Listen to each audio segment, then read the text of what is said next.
Hello, good morning, Ram Ram, सत श्री अकाल। कैसे हैं आप सब? उम्मीद करते हैं कि बहुत अच्छे होंगे। कल जो है पिछले वीडियोस में हमने ये देखा था, फर्स्ट चैप्टर जो है हम कंप्लीट कर चुके थे। ठीक है, अब जो है आज हम पढ़ने वाले हैं सेकंड चैप्टर।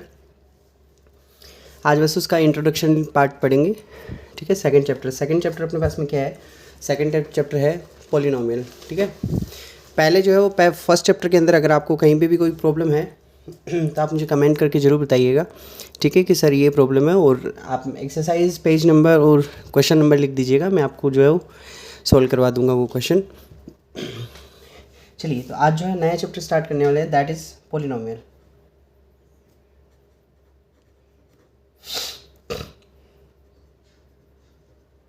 ठीक है, पॉलिनोमियल पढ़ने से पहले जो है हमें कुछ बेसिक चीज़ें पढ़नी होंगी ना। पॉलिनोमियल पढ़ने से पहले हमें कुछ बेसिक चीज़ों को पता होना चाहिए। सबसे पहली चीज़ तो है कि हम पहले ही जानेंगे कि कांस्टेंट और वेरिएबल के अंदर क्या डिफरेंस होता है ना।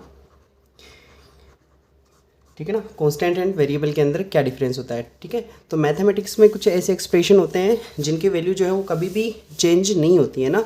जैसे अपने पास में नंबर्स हो गए, है ना, जैसे कुछ एक्सप्रेशन बोला है ना, ऐसे मैथमेटिकल एक्सप्रेशन जिनकी वैल्यू कभी भी चेंज नहीं होती है, तो उनको हम क्या बोलते हैं? कांस्टेंट बोलते हैं। जैसे और मैथमेटिकल एक्सप्रेशन कैसे हो सकते हैं? जैसे अपने पास में इंग्लिश में कौन कौन से एक्सप्रेशन होते हैं? अल्फ़ाबेट्स होते हैं अपने पास में, है ना, ABCD, है ना। ऐसे ही हिंदी के अंदर क ख ग, लाइक है ना, हर एक के अंदर अपने लैंग्वेज के अल्फ़ाबेट्स होते हैं। वैसे मैथ्स के अंदर जो है वो एक्सप्रेस हम कैसे करते हैं? नंबर्स के थ्रू। ठीक है ना, तो कांस्टेंट क्या हो गए? ओनली नंबर्स के थ्रू नहीं, और भी अपने पास में कुछ साइन होते हैं ना। जैसे कांस्टेंट क्या हो गए? ऐसे मैथमेटिकल एक्सप्रेशन जिनकी वैल्यू कभी भी क्या नहीं होती है? चेंज नहीं होती है। या फिर मैं ऐसे बोल सकता हूँ, ऐसे मैथमेटिकल एक्सप्रेशन, है ना, ऐसे मैथमेटिकल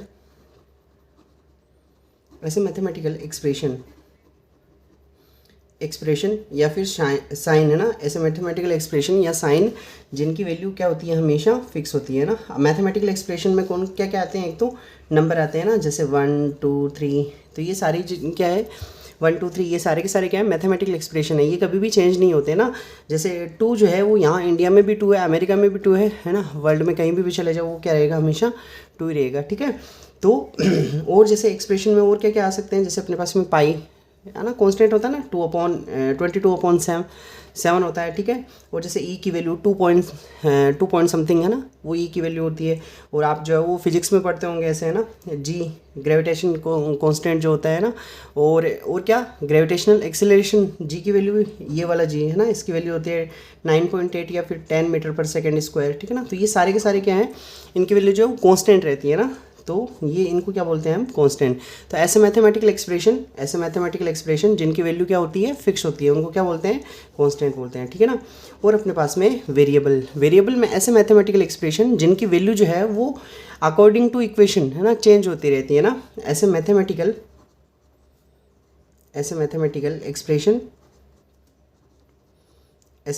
एक्सप्रेशन जिनकी वैल्यू जो है वो क्या होती है? एज मैथमेटिकल एक्सप्रेशन वैल्यू जो है वो क्या होती रहती है? चेंज। किसके अकॉर्डिंग? According two equation. ठीक है ना, अकॉर्डिंग टू इक्वेशन। ठीक है, तो इक्वेशन के अकॉर्डिंग कैसे? जैसे मैंने लिखा, आप यहाँ पे x+2 = मान लो 1 लिखा, तो बताओ यहाँ से x की वैल्यू कितनी आएगी? 1 - 2, यानी x की वैल्यू कितनी है? यहाँ से माइनस का 1 आई। ठीक है ना, वहीं अगर मैं लिख दूँगा x - 4 = मान लो 1, तो x की वैल्यू कितनी आएगी? बताओ, ये 4 उधर जाएगा तो प्लस का, है ना, और x की वैल्यू कितनी आगे? बताओ, 5 आगे। ठीक है ना, जैसे यहाँ पे पहले जो है वो अलग इक्वेशन थी और यहाँ पे अलग इक्वेशन थी, बट अपने पास में एक ऐसा एक्सप्रेशन ये सेम ही था ना, तो यहाँ पे x की वैल्यू कितनी आई? -1, और यहाँ पे x की वैल्यू कितनी आई? 5 आई। ठीक है ना, तो ऐसे सारे मैथमेटिकल एक्सप्रेशन जिनकी वैल्यू जो है वो अपने पास में क्या होती है? ये इक्वेशन चेंज होती है, जिनकी वैल्यू क्या हो जाती है? चेंज हो जाती है, तो उनको हम क्या बोलते हैं? वेरिएबल बोलते हैं ना। वेरिएबल जो है बना है किससे? वेरिएबल बना है वेरी से, है ना। इंग्लिश में एक वर्ड होता है वेरी का मतलब होता है चेंज होना, है ना, वेरी करते रहना। ठीक है ना, तो वो चेंज होना हो, तो वहीं से बना है अपने पास में वेरिएबल, है ना, यानी जो चेंज होते रहता है अकॉर्डिंग टू इक्वेशन, उसको क्या बोलते हैं हम? वेरिएबल, है ना। अब वेरिएबल को शो हम जो है वो बेसिकली कैसे करते हैं? वेरिएबल को A B, है ना, C D, आप कुछ भी X Y Z, है ना, ये जितने भी होते हैं, alpha beta gamma lambda theta, है ना, तो ये सारे क्या होते हैं? ये सारे के सारे क्या हो गए अपने पास में? वेरिएबल हो गए। ठीक है ना, आई होप कि कांस्टेंट एंड वेरिएबल के अंदर जो है वो डिफरेंस पता चला होगा। ठीक है, अब इसके बाद में जो है कांस्टेंट एंड वेरिएबल के अंदर डिफरेंस पता चल गया, तो इसके बाद में जो है हम पढ़ेंगे अलजेब्रिक एक्सप्रेशन क्या होता है ना। क्या पढ़ेंगे बताओ? Algebraic expression. ठीक है, अब ये अलजेब्रिक एक्सप्रेशन क्या होता है? ठीक है ना, जहाँ पे भी नाम आ जाए ना अलजेब्रा, ठीक है, अलजेब्रा का मतलब ये होता है कि हम वहाँ पे क्या यूज़ करेंगे? वेरिएबल्स यूज़ करेंगे, है ना। तो ऐसे मैथमेटिकल एक्सप्रेशन जहाँ पे क्या यूज़ हुआ हो? वेरिएबल, है ना, वेरिएबल भी यूज़ हो सकता है और साथ में कांस्टेंट नंबर वगैरह भी यूज़ होंगे ना। तो ऐसे मैथमेटिकल एक्सप्रेशन जो किस फॉर्म में अपने पास में किस में एक्सप्रेस हुए हों? वेरिएबल्स के अंदर, है ना। तो यहाँ पे क्या लिखेंगे? मैथमेटिकल एक्सप्रेशन, ऐसे मैथमेटिकल एक्सप्रेशन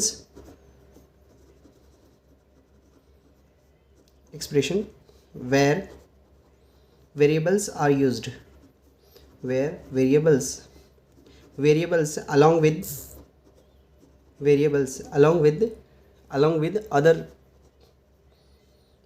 like आप कांस्टेंट भी बोल सकते हो और other numbers, along with other numbers are used, है ना। तो ऐसे एक्सप्रेशन को हम क्या बोलेंगे? अलजेब्रिक एक्सप्रेशन बोलेंगे। जैसे कैसे?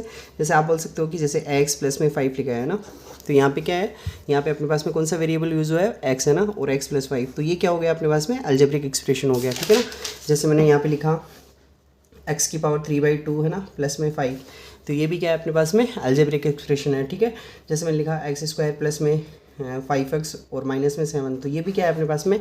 अलजेब्रिक एक्सप्रेशन है। ठीक है, और भी अपने पास में जो है और बहुत सारे एग्जांपल हो सकते हैं इसमें। ठीक है, जैसे आपने पढ़ा होगा ना फिजिक्स में v = u प्लस में 80, तो ये भी क्या है अपने पास में? एक अलजेब्रिक एक्सप्रेशन है। ठीक है ना, u और 80 के अंदर। ठीक है, तो और बाकी सारे हो सकते हैं, कोई भी अलजेब्रिक एक्सप्रेशन, जैसे x² प्लस में y² प्लस में 2xy। ठीक है, तो ये भी क्या है अपने पास में? एक अलजेब्रिक एक्सप्रेशन है। ठीक है ना, तो यहाँ पे जो है वो अलजेब्रिक एक्सप्रेशन किसको बोलते हैं? ऐसे मैथमेटिकल एक्सप्रेशन जिनके अंदर वेरिएबल यूज़ हुआ उन सबको क्या बोलते हैं हम? अलजेब्रिक एक्सप्रेशन, है ना। जैसे x की पावर 5/3 प्लस में y की पावर 3/2, है ना, और माइनस में 7, ये भी क्या है आपके पास में? अलजेब्रिक एक्सप्रेशन है। ठीक है, तो ऐसे सारे एक्सप्रेशन जिनमें हम क्या यूज़ करते हैं? वेरी गुड, वेरिएबल यूज़ करते हैं, वो सारे के सारे क्या होते हैं? अलजेब्रिक एक्सप्रेशन होते हैं। ठीक है, उम्मीद करते हैं कि अलजेब्रिक एक्सप्रेशन समझ में आया होगा। ठीक है, अलजेब्रिक एक्सप्रेशन समझने के बाद में उसके बाद में जो है वो एक छोटी सी चीज़ है कोफिशिएंट, है ना। कोफिशिएंट क्या होता है ना, जैसे मैंने यहाँ पे लिखा x² प्लस में 5x प्लस में 7, है ना, और आपसे पूछ ले कि बताओ कोफिशिएंट बताना है x² का, है ना, तो कोफिशिएंट उस नंबर को बोलते हैं जो उस वेरिएबल के साथ में इंट्रोड्यूस हुआ है ना। जैसे यहाँ पे x² के मल्टीप्लाई में कितना है? अगर कुछ भी नहीं है इसका मतलब मल्टीप्लाई में 1 है, तो यहाँ पे x² का कोफिशिएंट कितना हो जाएगा? वेरी गुड, है ना, x² का कोफिशिएंट कितना हो जाएगा? 1 हो जाएगा। ठीक है ना, अगर मैं पूछूं कि बताओ x का कोफिशिएंट कितना है, यहाँ पे x के मल्टीप्लाई में कितना है? 5 है, तो x का कोफिशिएंट 5 है ना, और यहाँ पे कांस्टेंट कितना है जो किसी भी वेरिएबल के साथ में नहीं है, यानी 7 जो है यहाँ पे क्या हो जाएगा? कांस्टेंट हो जाएगा। ठीक है ना, जैसे मैं यहाँ पे लिखूँ x³ माइनस में 5x² प्लस 7x और माइनस में 8, बताओ यहाँ पे x³ का कोफिशिएंट कितना है? तो x³ के मल्टीप्लाई में कितना है? यहाँ पे कुछ भी नहीं है, इसका मतलब 1 है मल्टीप्लाई में। ठीक है ना, तो x³ का कोफिशिएंट कितना हो गया? 1। x² का कोफिशिएंट कितना हो गया? -5 हो जाएगा। ठीक है, और अपने पास में x का कोफिशिएंट कितना हो गया? 7, और कांस्टेंट कितना हो जाएगा अपने पास में? -8। ठीक है ना, तो ये साइन के साथ में बोला जाता है, जैसे x² का कोफिशिएंट कितना है? -5 है यहाँ पे। ठीक है, तो ऐसे जो है हम इसको साइन यूज़ करके ऐसे बोलेंगे। समझ में आया क्या? है ना, यहाँ तक। ठीक है, उसके बाद में जो है हम इसके बाद में आगे पढ़ेंगे। तो अब तक जो है हमने क्या क्या क्लियर किया? एक तो कांस्टेंट क्या होता है, कांस्टेंट और वेरिएबल, उसके बाद में अलजेब्रिक एक्सप्रेशन पढ़ा, और उसके बाद में क्या पढ़ा? कोफिशिएंट पढ़ा। ठीक है ना, अब हम जो है वो पढ़ने वाले हैं पॉलिनोमियल क्या होता है ना। अब अपना चैप्टर जो है वो स्टार्ट होता है। तो ये अपने पास में बेसिकली इंट्रोड्यूसिंग क्लास है। यहाँ से अगर आपने चीज़ें जो देखो, छोटी छोटी चीज़ें जो होती है ना, वो आगे जाके बहुत बड़ा इंपैक्ट डालती है। ठीक है ना, तो बेसिक्स इसीलिए बोलते हैं कि बेसिक्स क्लियर होनी चाहिए। ठीक है, अब मान लो आगे जो हम यूज़ करेंगे ना, जो लैंग्वेज होगी ना, वो यहीं से यूज़ होगी। ठीक है ना, अब एक लैंग्वेज में अगर एक वर्ड भी अगर थोड़ा सा चेंज कर दिया ना, तो वो पूरा क्वेश्चन का मीनिंग ही चेंज हो जाता है ना। तो इसलिए जो बेसिक्स पढ़ना बहुत ज़रूरी है। भले ही आपको जो है आते हो, है ना, फिर भी एक बार के लिए जो है वो आप पढ़ा करो। ठीक है, हो सकता है कभी कभी क्या होता है कि हमें जो चीज़ें आती हैं ना, तो कभी कभी कुछ चीज़ें ऐसी भी होती है जो नई इंट्रोड्यूस होती है ना, तो उन सब चीज़ों को जो है वो हम वापस से वहाँ से पढ़ सकते हैं। ठीक है, तो आप ये पार्ट स्किप मत कीजिएगा कि ये तो इंट्रोडक्शन पार्ट है, तो इसको तो क्या ही पढ़ना है। ठीक है, चलिए अब हम जो है वो पढ़ने वाले हैं। अपना जो टॉपिक का नाम है वो क्या है? पॉलिनोमियल। ठीक है, अब पॉलिनोमियल क्या होता है? पॉली का मतलब होता है बहुत सारे, है ना। जैसे आपने पॉली से रिलेटेड और कुछ पढ़े होंगे, जैसे पॉलीएथीन, पॉलीथीन नाम पढ़ा ना, पॉलीथीन। ठीक है ना। पॉलीमर, पॉली का मतलब बहुत सारे, मर बनाया मॉलिक्यूल से है ना, बहुत सारे मॉलिक्यूल होते हैं ना इसमें, जैसे पॉलीथीन हो गया, पॉलीएस्टर, पॉलिस्टर कपड़ा आता है ना पॉलिस्टर का, तो पॉलीएस्टर, ठीक है ना, पॉलीएस्टर, पॉलीमर, पॉलीथीन है ना, तो ये सारे जो पॉली से बने हैं ना। और भी नाम पढ़ा है क्या आपने, इंग्लिश में पढ़ा होगा ऐसे, देखो पॉलीगेमी, पॉलीगेमी नाम पढ़ा है क्या, पॉलीगेमी, पॉली का मतलब बहुत सारी और गेमी का मतलब होता है शादियाँ, ऐसे इंसान जिसने बहुत सारी शादियाँ कर रखी हो ना उसको पॉलीगेमी बोलते हैं, ठीक है। बाईगेमी का मतलब, बाई का मतलब 2 होता है, गेमी का मतलब शादी, जिसने 2 शादियाँ कर रखी हो उसको बाईगेमी बोलते हैं, ठीक है ना। तो ये अलग अलग वर्ड है। यहाँ पे देखो क्या बनाए, ये किस किस से बना है, पॉली प्लस में नोमियल, नोमियल का मतलब अपने पास में होगा, नोमियल का मतलब नंबर से एक टाइप से है ना। तो ऐसे ऐसे एक्सप्रेशन जिसके अंदर बहुत सारी टर्म्स हो ना, बहुत सारे नंबर में क्या हो अपने पास में टर्म्स हो, तो उसको हम क्या बोलेंगे, पॉलिनोमियल बोलेंगे, है ना। बट इसकी ये जो है वो अधूरी डेफिनेशन है, ठीक है। पॉलिनोमियल एक्चुअली के अंदर क्या होता है, एक अलजेब्रिक एक्सप्रेशन होता है। पॉलिनोमियल क्या होता है, अलजेब्रिक एक्सप्रेशन होता है ना। अब ये अलजेब्रिक एक्सप्रेशन तो होता ही है, बट इसके साथ में एक कंडीशन और होती है ना, जहाँ पे वेरिएबल की पावर जो है, वेरिएबल की पावर जो है वो क्या होनी चाहिए हमेशा, ये बहुत इंपॉर्टेंट है ना, वेरिएबल की पावर जो है वो क्या होनी चाहिए हमेशा, वेरी गुड, है ना, पॉजिटिव इंटीजर होनी चाहिए, है ना। अब ये पॉजिटिव इंटीजर क्या होते हैं, हमने जो पिछले चैप्टर में पढ़ा है कि इंटीजर्स है ना, इंटीजर्स में नेगेटिव एंड पॉजिटिव आते हैं, ठीक है। तो पॉजिटिव इंटीजर्स यानी वो हो सकते हैं 0, 1, 2, 3, 4, है ना, ऐसे ये नंबर जो है वो अपने पास में होने चाहिए। क्या होने चाहिए ये नंबर, ये पावर होनी चाहिए, वेरिएबल है ना। और वेरिएबल जिसमें यूज़ होते हैं उनको क्या बोलते हैं हम, अलजेब्रिक एक्सप्रेशन बोलते हैं ना। जैसे मैं आपसे पूछूं, बताओ x² प्लस में 3x - 5, क्या अपने पास में ये एक पॉलिनोमियल होगा क्या। देखो पॉलिनोमियल को रिप्रेजेंट करते हैं p, है ना, और ब्रैकेट में लिखते हैं किस वेरिएबल में इंट्रोड्यूस हुआ है, तो यहाँ पे ओनली x है तो इसको लिखेंगे p ऑफ x, है ना, और ऐसे लगा देंगे, ठीक है। तो ये पॉलिनोमियल होगा। आप इक्वल मत लगाना, इक्वल लगाते लाइक अगर मैं यहाँ पे इक्वल में कुछ लिख दूँ, यहाँ पे लगा सकते हैं, पर इक्वल में लिख के कुछ और अगर आप यहाँ पे एक्सप्रेशन लिखते हो तो इक्वेशन बन जाती है ना। अभी ये सिर्फ अलजेब्रिक एक्सप्रेशन है, ठीक है। अब ये अलजेब्रिक एक्सप्रेशन जो है ये आगे जाके पॉलिनोमियल होगा या नहीं होगा ना, ये डिपेंड करेगा वेरिएबल की पावर पे, है ना। तो वेरिएबल की पावर यहाँ पे कितनी है, 2 है ना, यहाँ वेरिएबल की पावर कितनी है, 1 है, ठीक है ना।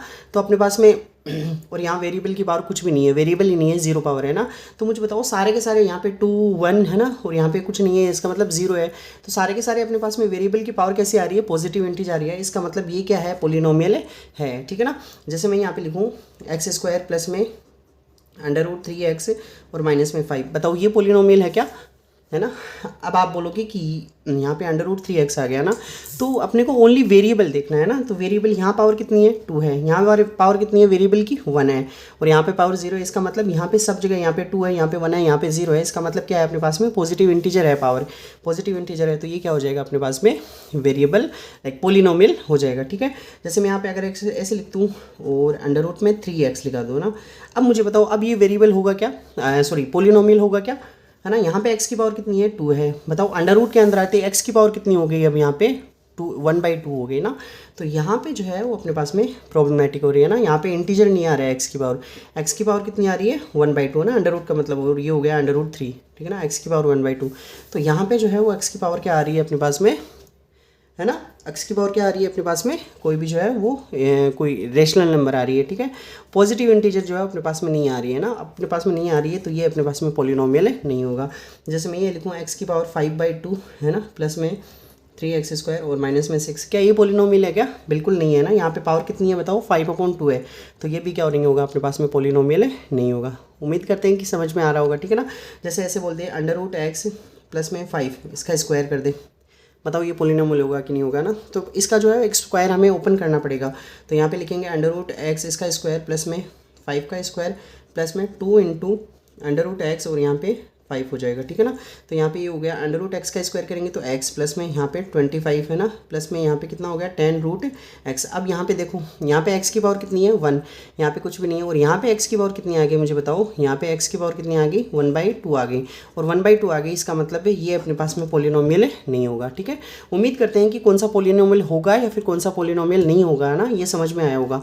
तो अपने पास में क्या होता है, पॉलिनोमियल क्या होता है, पॉलिनोमियल एक ऐसा अलजेब्रिक एक्सप्रेशन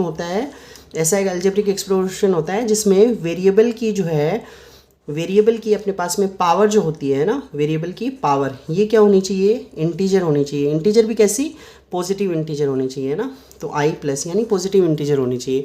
ठीक है, उम्मीद करते हैं कि समझ में आया होगा। तो हर एक पोलिनोमियल जो है वो क्या होता है, अलजेब्रिक एक्सप्रेशन होता है। ऐसा अलजेब्रिक एक्सप्रेशन होता है जिसमें वेरिएबल की पावर जो है वो क्या होती है, पॉजिटिव इंटीजर होती है। बट हर एक अलजेब्रिक एक्सप्रेशन जो है वो वेरिएबल नहीं होता है ना। हर एक पोलिनोमियल जो है वो क्या होता है, अलजेब्रिक एक्सप्रेशन होता है, बट हर एक अलजेब्रिक एक्सप्रेशन क्या नहीं होता है, पोलिनोमियल नहीं होता है। ठीक है ना, क्यों नहीं होता है पोलिनोमियल, क्योंकि मान लो ये देखो यहाँ पे अलजेब्रिक एक्सप्रेशन है बट पोलिनोमियल नहीं है ना। अगर मैं ये कहूँ कि ये पोलिनोमियल है, पोलिनोमियल तो ऑब्वियसली ये क्या पहले हुआ है, अलजेब्रिक एक्सप्रेशन हुआ है। ठीक है ना, तो हर एक पोलिनोमियल जो है वो क्या होता है, अलजेब्रिक एक्सप्रेशन होता है, बट इसका रिवर्स जो है वो ट्रू नहीं है। हर एक अलजेब्रिक एक्सप्रेशन क्या नहीं होता है, पोलिनोमियल नहीं होता है। उम्मीद करते हैं कि समझ में आया होगा इतना। ठीक है, तो ये आज अपने पास में क्या था, इंट्रोडक्शन पार्ट था। ठीक है, आगे जो है वो बेसिकली हमने अभी तक जो है वो चैप्टर अपना स्टार्ट नहीं हुआ है, इंट्रोडक्शन पढ़ेंगे, क्योंकि कुछ छोटी छोटी चीज़ें होती है जो बहुत क्लियर करना बहुत ज़रूरी होता है। ठीक है, अब देखो ना, आगे अपने पास में एक टर्म आती है लाइकवाइज टर्म, है ना। ये लाइकवाइज टर्म क्या होती है, लाइकवाइज टर्म वो होती है जिनके अंदर अपने पास में एक तो वेरिएबल है ना, और एक तो वेरिएबल एंड दूसरा power of variable, power of variable, ये क्या होने चाहिए, सेम होने चाहिए ना। तो वो दो टर्म जो होगी, दो या दो से ज़्यादा टर्म, वो उनको हम क्या बोलेंगे, लाइकवाइज टर्म बोलेंगे ना। जैसे मैंने यहाँ पे लिखा 2xy और यहाँ पे लिखा 3xy, है ना, क्या ये लाइकवाइज है क्या। पहले तो देखो यहाँ पे वेरिएबल xy है, यहाँ पे वेरिएबल क्या है, xy है ना। क्या यहाँ पे x की पावर 1 y की पावर 1, यहाँ भी x की पावर 1 और y की पावर 1, इसका मतलब ये कैसी टर्म्स है, लाइकवाइज टर्म है ना। जैसे मैंने लिखा 2x² y, है ना, और यहाँ पे लिख दिया माइनस का 3xy², क्या आपके पास में ये अपने पास में लाइकवाइज टर्म होगी क्या, है ना। यहाँ पे क्या हो गया, x² है ना, xy पोलिन, पहले देखो वेरिएबल xy है, इधर भी xy वेरिएबल है, बट यहाँ पे x की पावर 2 और यहाँ पे x की पावर कितनी है, 1 ही है, तो ये अपने पास में लाइकवाइज टर्म नहीं होगी ना। जैसे मैं यहाँ पे बोलूँ 3x² y² है ना, और यहाँ पे मान लो ऐसे लिखो -2xy इसका होल स्क्वायर, क्या है अपने पास में ये लाइकवाइज टर्म होगी क्या। तो पहले इसको ओपन करो ना, तो ओपन करेंगे तो कितना आएगा, 4x² y² आएगा। ठीक है,